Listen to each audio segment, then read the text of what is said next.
പ്രിയപ്പെട്ട വിദ്യാർത്ഥികളെ, ഇന്ന് നമ്മൾ സയൻസ് ബേസ്ഡ് ആയിട്ടുള്ള ഒരു മോക്ക് ടെസ്റ്റ് ആണ് നടത്താൻ പോകുന്നത്. 60 ചോദ്യങ്ങളാണ് വീഡിയോയിൽ ഉൾപ്പെടുത്തിയിട്ടുള്ളത്. ഫിസിക്സ്, കെമിസ്ട്രി, ബയോളജി 3 വിഷയങ്ങളിൽ നിന്നുള്ള ചോദ്യങ്ങൾ ഉൾപ്പെടുത്തിയിട്ടുണ്ട്. 60 ചോദ്യങ്ങൾക്കും ഉത്തരം നൽകാൻ ശ്രമിക്കുക. നിങ്ങളുടെ മാർക്ക് കമൻറ്റ് ചെയ്യാൻ മറക്കരുത്. ഇനി വരാൻ പോകുന്ന PSC എക്സാമുകൾക്ക് നിങ്ങൾക്ക് ഉപകാരപ്പെടുന്ന രീതിയിലാണ് വീഡിയോ തയ്യാറാക്കിയിട്ടുള്ളത്. വീഡിയോ ഇഷ്ടപ്പെട്ട ചാനൽ സബ്സ്ക്രൈബ് ചെയ്യാനും മറക്കരുത്. നമുക്ക് വീഡിയോയിലേക്ക് പോകാം. ഒന്നാമത്തെ ചോദ്യം, മനുഷ്യ ശരീരത്തിലെ അരിപ്പ എന്നറിയപ്പെടുന്ന അവയവം. മനുഷ്യ ശരീരത്തിലെ അരിപ്പ എന്നറിയപ്പെടുന്ന അവയവം. PSC ഒരുപാട് തവണ ചോദിച്ചിട്ടുള്ള ചോദ്യമാണ്. മനുഷ്യ ശരീരത്തിലെ അരിപ്പ എന്നറിയപ്പെടുന്ന അവയവം.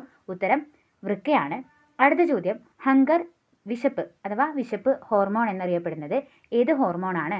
ഹങ്കർ ഹോർമോൺ എന്നറിയപ്പെടുന്ന ഹോർമോൺ ഏതാണെന്നാണ് ചോദ്യം. അതായത് വിശപ്പ് നമുക്ക് അനുഭവപ്പെടാൻ കാരണമായിട്ടുള്ള ഹോർമോൺ ഏതാണെന്നാണ് ചോദ്യം. ഉത്തരം ഗ്രലിൻ ആണ്. അടുത്ത ചോദ്യം, എന്താണ് യുറീമിയ? എന്താണ് യുറീമിയ? ഒന്നാമത്തെ ഓപ്ഷൻ എന്ന് പറയുന്നത് മൂത്രത്തിൽ ഗ്ലൂക്കോസ് കാണപ്പെടുന്ന അവസ്ഥ. ബി എന്ന് പറയുന്നത് രക്തത്തിൽ അധികമായ തോതിൽ യൂറിയ കാണപ്പെടുന്ന അവസ്ഥ. സി എന്ന് പറയുന്നത് മൂത്രത്തിൽ പ്രോട്ടീൻ അളവ് കൂടുന്ന അവസ്ഥ. ഡി ഇതൊന്നുമല്ല. അപ്പോൾ എന്താണ് യുറീമിയ? ഉത്തരം രക്തത്തിൽ അധികമായ തോതിൽ യൂറിയ കാണപ്പെടുന്ന അവസ്ഥയാണ് യുറീമിയ. പേരിൽ നിന്ന് തന്നെ നമുക്ക് ഉത്തരത്തിലേക്ക് എത്താൻ പറ്റും. രക്തത്തിൽ അധികമായ തോതിൽ യൂറിയ കാണപ്പെടുന്ന അവസ്ഥയാണ് യുറീമിയ. അടുത്ത ചോദ്യം, അന്തരീക്ഷമില്ലാത്ത ഗ്രഹം. അന്തരീക്ഷമില്ലാത്ത ഗ്രഹം ഏതാണെന്നാണ് ചോദ്യം. ഉത്തരം ബുധനാണ്. അടുത്ത ചോദ്യം, ഊഷ്മാവ് കൂടുമ്പോൾ ദ്രാവകങ്ങളുടെ വിസ്കോസിറ്റിക്ക് എന്ത് സംഭവിക്കും? ഊഷ്മാവ് കൂടുമ്പോൾ ദ്രാവകങ്ങളുടെ വിസ്കോസിറ്റിക്ക് എന്ത് സംഭവിക്കും എന്നാണ് ചോദ്യം. ഉത്തരം എന്താണ്? വിസ്കോസിറ്റി കുറയുകയാണ് ചെയ്യുന്നത്. ഊഷ്മാവ് കൂടുമ്പോൾ, അതായത് ടെമ്പറേച്ചർ കൂടുമ്പോൾ വിസ്കോസിറ്റി കുറയും. അടുത്ത ചോദ്യം, ഡെങ്കിപ്പനി പരത്തുന്ന കൊതുക് ഏതാണ്? ഡെങ്കിപ്പനി പരത്തുന്ന കൊതുക് ഏതാണ്? ഉത്തരം ഏഡീസ് ഈജിപ്താണ്. ഉത്തരം ഈസിയാണ്. അടുത്ത ചോദ്യം, ഫോക്കൽ ലെങ്ത് നെഗറ്റീവായ ദർപ്പണം ഏതാണ്? ഫോക്കൽ ലെങ്ത് നെഗറ്റീവായിട്ടുള്ള ദർപ്പണം ഏതാണ് എന്നാണ് ചോദ്യം. ഉത്തരം കോൺകേവ് ആണ്. കോൺകേവ് ലെൻസിൻ്റെ ഫോക്കൽ ലെങ്ത് നെഗറ്റീവ് ആണ്. അടുത്ത ചോദ്യം, 20,000 ഹെർട്സിൽ കൂടുതലുള്ള ശബ്ദതരംഗങ്ങൾ ഏതാണ്? 20,000 ഹെർട്സിൽ കൂടുതലുള്ള ശബ്ദതരംഗം ഏതാണെന്നാണ് ചോദ്യം. അതിനൊരു പേരുണ്ട്. എന്താണ് ആ പേരെന്നാണ് ചോദ്യം. ഉത്തരം അൾട്രാസോണിക് ആണ്. 20,000 ഹെർട്സിൽ കൂടുതലുള്ള ശബ്ദതരംഗങ്ങളെ അൾട്രാസോണിക് എന്നാണ് വിളിക്കുന്നത്. അടുത്ത ചോദ്യം, ESA ഡാഷിൻ്റെ ഒരു ബഹിരാകാശ ഏജൻസിയാണ്. ESA എന്ന് പറയുന്നത് ഒരു ബഹിരാകാശ ഏജൻസിയാണ്. ഏത് രാജ്യത്തിൻ്റെതാണ് ഈ ബഹിരാകാശ ഏജൻസി? ഉത്തരം ESA ആണ്. ഏതാണ് ഉത്തരം? യൂറോപ്പാണ്. യൂറോപ്പിൻ്റെ ബഹിരാകാശ ഏജൻസിയാണ് ESA. അടുത്ത ചോദ്യം, ഒരു ആറ്റത്തിൻ്റെ M ഷെല്ലിൽ ഉൾക്കൊള്ളുന്ന പരമാവധി ഇലക്ട്രോണുകളുടെ എണ്ണം എത്ര? ഒരു ആറ്റത്തിൻ്റെ M ഷെല്ലിൽ ഉൾക്കൊള്ളുന്ന പരമാവധി ഇലക്ട്രോണുകളുടെ എണ്ണം എത്ര? കെമിസ്ട്രിയിൽ നിന്നാണ് ചോദ്യം. ഉത്തരം 18 ആണ്. എത്ര ഷെല്ലുകളാണുള്ളത്? K, L, M, N എന്നിങ്ങനെയാണ് ഷെല്ലുകൾ. M ഷെല്ലിൽ 18 ഇലക്ട്രോണുകളാണുള്ളത്. ഓക്കെ. അടുത്ത ചോദ്യം, ജന്തുകോശങ്ങളിൽ മാത്രം കാണപ്പെടുന്ന കോശാംഗം. ജന്തുകോശങ്ങളിൽ മാത്രം കാണപ്പെടുന്ന കോശാംഗം ഏതാണെന്നാണ് ചോദ്യം. ഉത്തരം സെൻട്രോസോമും ലൈസോസോമും ആണ്. ഇത് ജന്തുകോശങ്ങളിൽ മാത്രമേ കാണപ്പെടൂ. സെൻട്രോസോമും ലൈസോസോമും. ലൈസോസോം പ്രതിരോധ പ്രവർത്തനത്തിലും അതേപോലെ സെൻട്രോസോം പ്രത്യുൽപാദന വ്യവസ്ഥയിലും മുഖ്യ പങ്ക് വഹിക്കുന്നതാണ്. അപ്പോൾ ഇത് സസ്യകോശങ്ങളിൽ ഈ 2 കോശങ്ങളും ഇല്ല. സെൻട്രോസോമും ഇല്ല, ലൈസോസോമും ഇല്ല. അടുത്ത ചോദ്യം, ശരീരചലനം സാധ്യമാക്കുന്ന കല ഏതാണ്? ശരീരചലനം സാധ്യമാക്കുന്ന കല ഏതാണ് എന്നാണ് ചോദ്യം. ഉത്തരം പേശികലയാണ്. അടുത്ത ചോദ്യം, നാഡീവ്യവസ്ഥയുടെ അടിസ്ഥാന ഘടകം. നാഡീവ്യവസ്ഥയുടെ അടിസ്ഥാന ഘടകം. ഉത്തരം ന്യൂറോൺ ആണ്. നാഡീവ്യവസ്ഥയുടെ അടിസ്ഥാന ഘടകമായിട്ടുള്ള ന്യൂറോണിനെ പറ്റി നമ്മളൊരു വീഡിയോ ചെയ്തിട്ടുണ്ട്, ചാനലിലുണ്ട്, നിങ്ങൾക്ക് കാണാൻ വേണമെങ്കിൽ. നമുക്ക് അടുത്ത ചോദ്യത്തിലേക്ക് പോവാം. കുറഞ്ഞ ദ്രവണാങ്കമുള്ള ടിന്ന്, ലെഡ് എന്നീ ലോഹങ്ങളെ ശുദ്ധീകരിക്കുന്ന പ്രക്രിയ. കുറഞ്ഞ ദ്രവണാങ്കമുള്ള ടിന്ന്, ലെഡ് എന്നീ ലോഹങ്ങളെ ശുദ്ധീകരിക്കുന്ന പ്രക്രിയ ഏതാണെന്നാണ് ചോദ്യം. ഓപ്ഷൻസിൽ വൈദ്യുത വിശ്ലേഷണ ശുദ്ധീകരണം, ബി സേചനമാണ്, സി ലീച്ചിങ്, ഡി ഉരുകി വേർതിരിക്കൽ. ഇത് ഏത് മെത്തഡ് ഉപയോഗിച്ചിട്ടാണ് ടിന്ന്, ലെഡ് തുടങ്ങിയ ലോഹങ്ങളെ ശുദ്ധീകരിക്കുന്നത്? ഏതാണ് ആ മെത്തഡ്? ഉത്തരം ഉരുകി വേർതിരിക്കലാണ്. ഇത് 10ാം ക്ലാസ്സിലെ ലോഹ നിർമ്മാണം എന്ന് പറയുന്ന ചാപ്റ്ററിൽ നിന്നാണ് ഈ ചോദ്യം എടുത്തിട്ടുള്ളത്. അതിൻ്റെ വീഡിയോ നമ്മുടെ ചാനലിലുണ്ട്, നിങ്ങൾക്ക് വേണമെങ്കിൽ കാണാം. ഓക്കെ. അപ്പോൾ ഉരുകി വേർതിരിക്കലാണ് ടിന്ന്, ലെഡ് എന്നീ ലോഹങ്ങളെ ശുദ്ധീകരിക്കുന്ന പ്രക്രിയ. അടുത്ത ചോദ്യം, ദ്രുതവാട്ടം ബാധിക്കുന്ന കാർഷിക വിള. ദ്രുതവാട്ടം എന്ന് പറയുന്നത് ഒരു രോഗമാണ്. അത് കാർഷിക വിളയാണ് ബാധിക്കുന്നത്. ഏത് കാർഷിക വിളയാണ് ദ്രുതവാട്ടം ബാധിക്കുന്നത്? ഉത്തരം കുരുമുളകാണ്. അടുത്ത ചോദ്യം, ആധുനിക ആവർത്തന പട്ടികയിൽ പീരിയഡിൽ ഇടത്തുനിന്ന് വലത്തോട്ട് പോകുമ്പോൾ അറ്റോമിക വലുപ്പം കുറയുന്നതിന് കാരണമെന്ത്? പീരിയോഡിക് ടേബിളിൽ പീരിയഡിൽ നിന്ന് ഇടത്തുനിന്ന് വലത്തോട്ട് പോകുമ്പോൾ ആറ്റത്തിൻ്റെ വലുപ്പം കുറയും. പക്ഷേ ഗ്രൂപ്പിലാണെങ്കിൽ മുകളിൽ നിന്ന് താഴോട്ട് വരുമ്പോൾ ആറ്റത്തിൻ്റെ വലുപ്പം കൂടും. എന്തുകൊണ്ടാണ് പീരിയഡിൽ നിന്ന് ഇടത്തുനിന്ന് വലത്തോട്ട് പോകുമ്പോൾ ഈ ആറ്റത്തിൻ്റെ വലുപ്പം കുറയാൻ കാരണം എന്നുള്ളതാണ് ചോദ്യം. ഓപ്ഷൻസിൽ ന്യൂക്ലിയർ ചാർജ് കുറയുന്നത്, ഷെല്ലിൻ്റെ എണ്ണത്തിൽ മാറ്റമില്ലാത്തത്, ഷെല്ലിൻ്റെ എണ്ണം കുറയുന്നത്, ന്യൂക്ലിയർ ചാർജ് കൂടുന്നത്. ഏതാണ് ഉത്തരം? ഉത്തരം ന്യൂക്ലിയർ ചാർജ് കൂടുന്നതാണ്. അടുത്ത ചോദ്യം, കോപ്പറിൻ്റെ ലോഹനിഷ്കർഷണത്തിൽ ഉപയോഗിക്കുന്ന ഫ്ലക്സ് ഏതാണ്? കോപ്പറിൻ്റെ ലോഹനിഷ്കർഷണത്തിൽ ഉപയോഗിക്കുന്ന ഫ്ലക്സ് ഏതാണ്? ഉത്തരം സിലിക്കയാണ്. അടുത്ത ചോദ്യം, അറീനിയസ് സിദ്ധാന്തം അവതരിപ്പിച്ച വർഷം ഏത്? അറീനിയസ് സിദ്ധാന്തം അവതരിപ്പിച്ച വർഷം ഏത്? അറീനിയസ് ആസിഡ് ബേസ് ആ കൺസെപ്റ്റ് വിശദീകരിക്കുന്ന സിദ്ധാന്തമാണ് അറീനിയസ് സിദ്ധാന്തം. അത് അവതരിപ്പിച്ച വർഷം ഏതാണെന്നാണ് ചോദ്യം. ഉത്തരം 1887 ആണ്. അടുത്ത ചോദ്യം, കാർബോണിക് ആസിഡിൻ്റെ സൂത്രവാക്യം ഏത്? കാർബോണിക് ആസിഡിൻ്റെ സൂത്രവാക്യം ഏത്? താഴെ കൊടുത്തവയിൽ കാർബോണിക് ആസിഡിൻ്റെ സൂത്രവാക്യം ഏതാണ്? ഉത്തരം H2CO3 ആണ് കാർബോണിക് ആസിഡിൻ്റെ സൂത്രവാക്യം. അടുത്ത ചോദ്യം, സ്വർണത്തിൻ്റെ അറ്റോമിക് നമ്പർ എത്രയാണ്? സ്വർണത്തിൻ്റെ അറ്റോമിക് നമ്പർ എത്രയാണ്? ഉത്തരം 79 ആണ്. അടുത്ത ചോദ്യം, പരാദജീവന ബന്ധത്തിൻ്റെ സവിശേഷത ഏത്? പരാദജീവന ബന്ധത്തിൻ്റെ സവിശേഷത ഏത്? ഓപ്ഷൻ എ ഒന്നിന് ഗുണകരം മറ്റേതിന് ഗുണമോ ദോഷമോ ഇല്ല. ഓപ്ഷൻ ബി രണ്ട് ജീവികൾക്കും ഗുണകരം. സി തുടക്കത്തിൽ രണ്ടിന് ദോഷകരം പിന്നീട് ജയിക്കുന്നവയ്ക്ക് മാത്രം ഗുണകരം. ഓപ്ഷൻ ഡി എന്ന് പറയുന്നത് ഒന്നിന് ഗുണകരം മറ്റേതിന് ദോഷകരം. ഇതിലേതാണ് പരാദജീവന ബന്ധത്തിൻ്റെ സവിശേഷത? ഏതാണ് ഉത്തരം? ഒന്നിന് ഗുണകരം മറ്റേതിന് ദോഷകരം. ഓപ്ഷൻ ഡി ആണ് ഉത്തരം. അടുത്ത ചോദ്യം, നേരിട്ട് സസ്യങ്ങളെ ആശ്രയിക്കുന്ന ഉപഭോക്താക്കൾ. നേരിട്ട് സസ്യങ്ങളെ ആശ്രയിക്കുന്ന ഉപഭോക്താക്കളെ ഏത് പേരിലാണ് അറിയപ്പെടുന്നത്? ഉത്തരം സിമ്പിളാണ്, പ്രാഥമിക ഉപഭോക്താവ്. അടുത്ത ചോദ്യം, ആമാശയത്തിലെ തുടർച്ചയായ പക്വാശയത്തിലേക്ക് ബന്ധിപ്പിക്കപ്പെട്ട ഗ്രന്ഥി ഏതാണ്? ആമാശയത്തിലെ തുടർച്ചയായിട്ടുള്ള പക്വാശയത്തിലേക്ക് ബന്ധിപ്പിക്കപ്പെട്ട ഗ്രന്ഥി ഏതാണ്? ഉത്തരം പാൻക്രിയാസ് ആണ്. അടുത്ത ചോദ്യം, ഇലക്ട്രിക് ഹീറ്ററിൽ നടക്കുന്ന ഊർജ്ജ പരിവർത്തനം എന്ത്? ഇലക്ട്രിക് ഹീറ്ററിൽ നടക്കുന്ന ഊർജ്ജ പരിവർത്തനം എന്താണ്? ഉത്തരം വൈദ്യുതോർജ്ജം താപോർജ്ജമായിട്ട് മാറും. അവിടെ ഒരു സിമ്പൽ വ്യത്യാസമുണ്ട്. വൈദ്യുതോർജ്ജം താപോർജ്ജമായിട്ട് മാറും.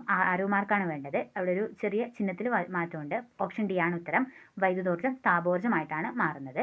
അടുത്ത ചോദ്യം, മണ്ണില്ലാതെ ചെടികൾ വളർത്തുന്ന രീതി ഏതാണ്? മണ്ണില്ലാതെ ചെടികൾ വളർത്തുന്ന രീതി ഏത് പേരിലാണ് അറിയപ്പെടുന്നത്?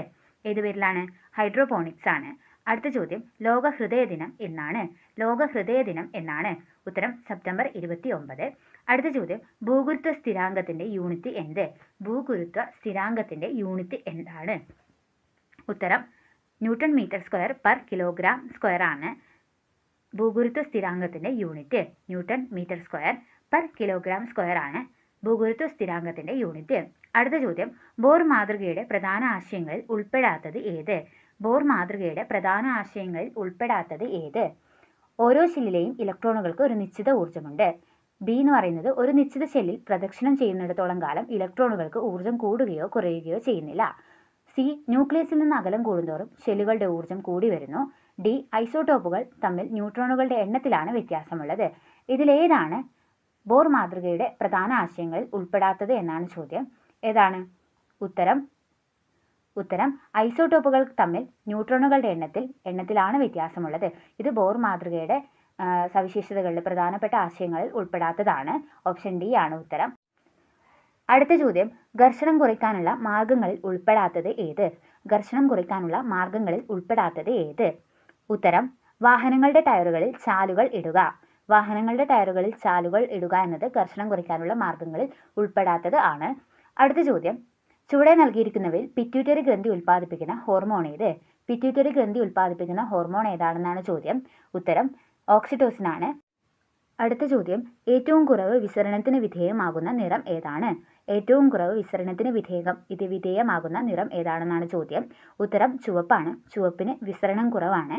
അതേപോലെ തരംഗദൈർഘ്യം കൂടുതലാണ്. ഇത് 10ാം ക്ലാസ്സിലെ കാഴ്ചയും വർണ്ണങ്ങളുടെ ലോകവും എന്ന് പറയുന്ന ചാപ്റ്ററിൽ നിന്നുള്ള ക്വസ്റ്റ്യൻ ആണ്. അപ്പോൾ ഇതിൻ്റെ വീഡിയോ നമ്മുടെ ചാനലിലുണ്ട്, നിങ്ങൾക്ക് കാണാവുന്നതാണ്. അപ്പോൾ വിസരണം കുറവ് ചുവപ്പിനും തരംഗദൈർഘ്യം കൂടുതൽ ചുവപ്പിനുമാണ്. വിസരണം കൂടുതൽ ആർക്കാണ്? അത് വയലറ്റിനാണ്. എലിപ്പനി അഥവാ ലെപ്റ്റോപൈറോസിസ് എന്ന രോഗം എന്ത് തരം രോഗാണുവാണ് ഉണ്ടാക്കുന്നത്? എലിപ്പനിക്ക് കാരണമാവുന്ന രോഗാണു ഏതാണെന്നാണ് ചോദ്യം. ഉത്തരം ബാക്ടീരിയ ആണ്. അടുത്ത ചോദ്യം, mRNA അഥവാ മെസഞ്ചർ RNA സന്ദേശവാഹക RNAയുടെ മുൻഗാമി ഏതാണെന്നാണ് ചോദ്യം. ഉത്തരം ഏതാണ്? ഉത്തരം HNRNA ആണ്. ഹെറ്ററോജീനിയസ് ന്യൂക്ലിയർ RNA HNRNA ആണ് ഉത്തരം.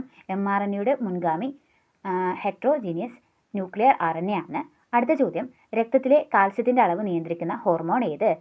Option A calcitonin, B colic hormone, C parathormone, D എയും സിയും.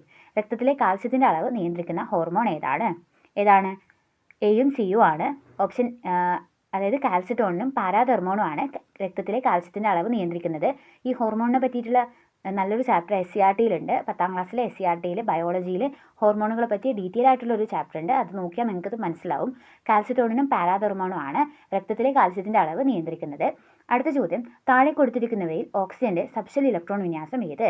താഴെ കൊടുത്തിരിക്കുന്നവയിൽ ഓക്സിജന്റെ സബ്ഷെൽ ഇലക്ട്രോൺ വിന്യാസം ഏത്? ഇതറിയണമെങ്കിൽ ഓക്സിജന്റെ അറ്റോമിക് നമ്പർ അറിയണം. അതേപോലെ സബ്ഷെൽ ഇലക്ട്രോൺ വിന്യാസം എഴുതാനും നമുക്ക് അറിഞ്ഞിരിക്കണം. അത് 10ാം ക്ലാസ്സിലെ ആദ്യത്തെ കെമിസ്ട്രി ചാപ്റ്ററാണ് അതിനെപ്പറ്റി പറയുന്നത്. അപ്പോൾ ഇതിലേതാണ് ഓക്സിജന്റെ സബ്ഷെൽ ഇലക്ട്രോൺ വിന്യാസം? 1s2 2s2 2p4 ആണ്.